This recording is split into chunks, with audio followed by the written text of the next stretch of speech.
study conducted by www.nerdwallet.com suggests that the average household debt is over $100,000 and $15,000 of that is credit card debt. People may say, well, why don't you just pay your debt and improve your financial situation?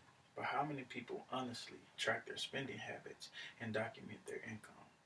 Most people are unaware how important that documentation is. With the constant rise in the cost of living, it really plays a vital role in the increase in debt. But with a little attention to detail and documentation, we can reduce debt and save more money. Today we will discuss and get a better understanding of why knowing your income, managing your debt, and setting a financial goal all play an important role in keeping that acceptable debt to income ratio. According to www.consumerfinance.gov, updated December 30th, 2013, an acceptable debt to income ratio is below 43%. Some other sources like www.investopedia.com suggest that it is safe to not have a debt to income ratio higher than 36%.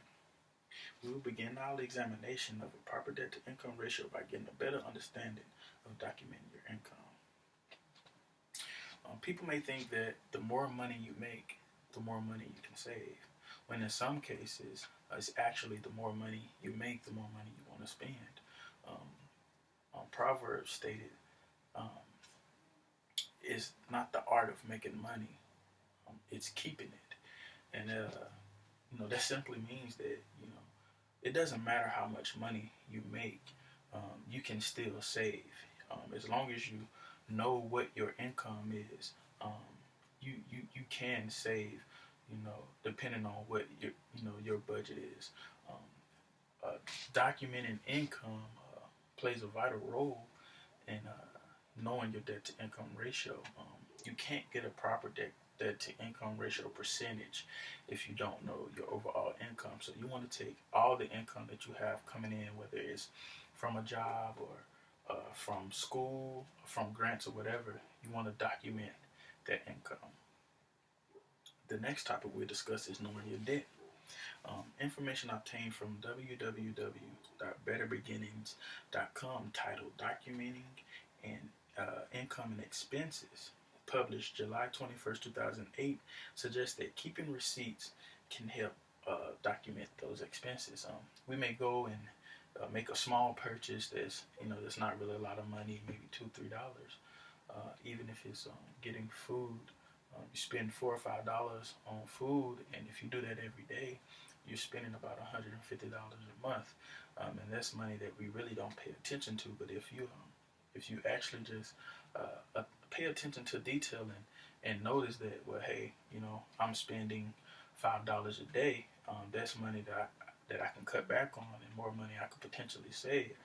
Documenting those expenses, keeping those receipts, writing it down can really help in improving that debt to income ratio. Finally, I want to talk about setting a financial goal and sticking to it.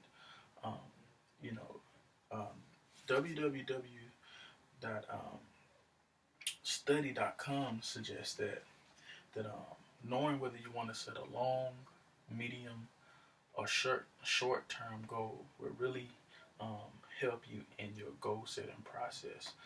You may choose to set one, or you may choose to set all three.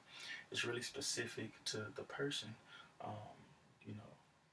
Setting all three goals, can really improve, your responsibility and really improve, that to income ratio, and improve your saving ability. Knowing whether you want to set a short-term goal for a month, or maybe 2 weeks, or knowing whether you want to set a long-term goal, over the course of a year or maybe a couple years.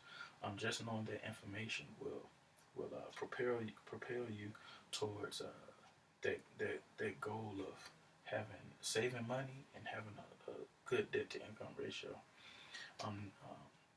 Today we discussed how to save money and obtain a debt to income ratio. Now I want to give you a quick example of how to conduct a debt to income ratio. Say your income is $2,000 a month. Um, you take that income and you take your expenses.